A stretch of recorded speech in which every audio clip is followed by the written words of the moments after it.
Occasion ఏదైనా location ఎక్కడైనా తెలుగువారి వేడుక అంటే ఆలివ్ మిఠాయి ఉండాల్సిందే. నమస్తే, వెల్కమ్ టు సుమన్ టీవీ. ఇక్కడ కనిపిస్తున్నటువంటి ఈ మహిళ పేరు అనురాధ పాశ్వాన్, రాజస్థాన్‌కి సంబంధించిన మహిళ. ఇప్పుడు ఈమె ప్రస్తావన ఎందుకు అంటారా? ఈమె నిత్య పెళ్లి కూతురండి. నిత్య పెళ్లి కూతురు 25 మందిని పెళ్లి చేసుకొని దారుణంగా మోసం చేసింది. అంటే ఈమె ఎందుకు ఈ విధంగా పెళ్ళిళ్ళు చేసుకుంటుందంటే దానికి రీజన్ ఒకటే.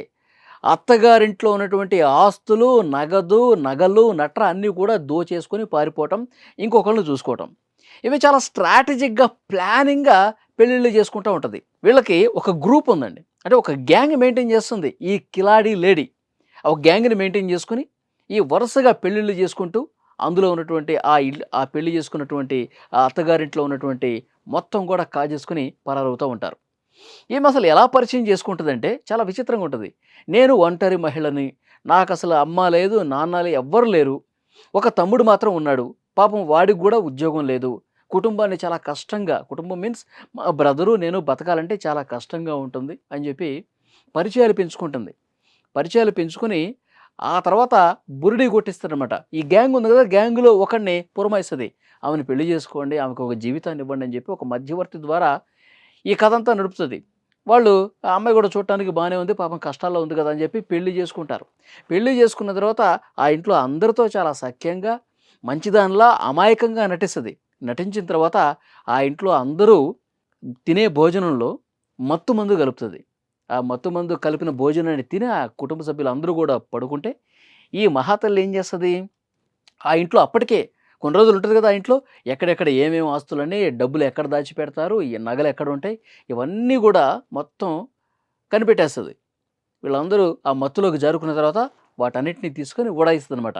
ఇట్లా ఒకళ్ళు గాదు, ఇద్దరు గాదండి. 25 మందిని పెళ్లి చేసుకొని వరుసగా అందరిని బురిడీ కొట్టించుకుంటూ పోతుంది. ఇక ఈ విషయం తెలిసిన వెంటనే పోలీసులకి మధ్యప్రదేశ్ బాధితుడు ఒకతడు పోలీసులకు కంప్లెయింట్ చేస్తే, ఓహో! ఈమె కథ ఇలా ఉందా? ఈమెని ఎట్లా పట్టుకోవాలని చెప్పి చు పోలీసులు కూడా ఈమెలాగే కొంత తెలివిగా ఆలోచించారు. ఒకడిని వదిలారు. వాడు నేను పెళ్లి చేసుకుంటా నిన్నని చెప్పి ఈమె దగ్గరకొచ్చాడనమాట. అది కూడా ఎట్లా? ఈమె బయట కనిపించదు.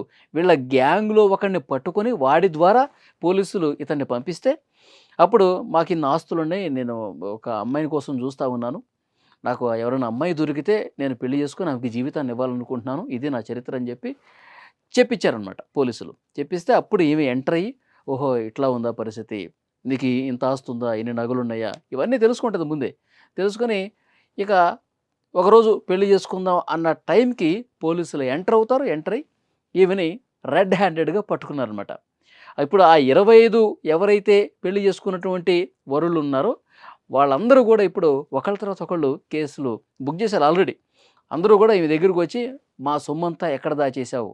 మా నగలను తీసుకెళ్ళావు. ఎంత చక్కగా నటించావు" అని జెప్పి ఈమె మీద ఇప్పుడు కంప్లెయింట్లు ఇస్తా ఉన్నారు.